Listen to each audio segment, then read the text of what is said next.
Gmail is one of the most reliable email services you can use for free, and Google updates it regularly to make sure it works without a hitch.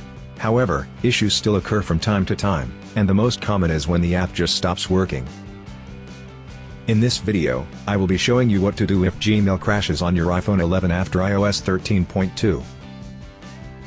First solution: close Gmail and force restart your iPhone. Most of the time, app crashes are minor app issues. They occur every now and then, but they're not necessarily hard to fix. In fact, closing the app in question and reopening it might fix the issue, but it's best to also refresh your device's memory. So here's what you need to do. Swipe up from the bottom of the screen and stop at the middle. This will show you the app previews.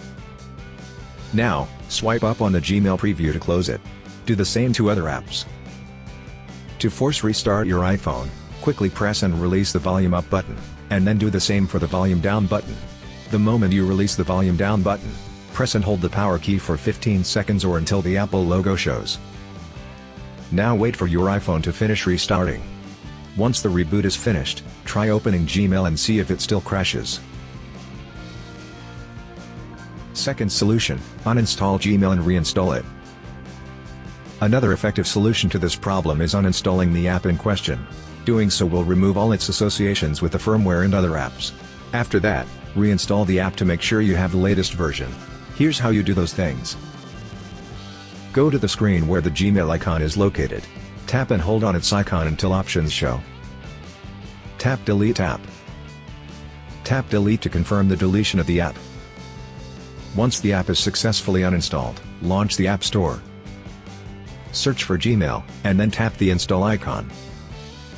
Wait for the app to be successfully installed on your iPhone. When the installation is finished, tap Open to launch it.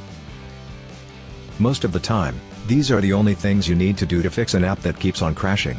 However, if for some reason the problem continues, then you have to do the next solution. Third solution: factory reset your iPhone. A reset will be able to fix this problem, but make sure to create a backup of your important files and data because they will be deleted and you may not be able to retrieve them. When ready, follow these steps. From the home screen, tap Settings. Find and tap General.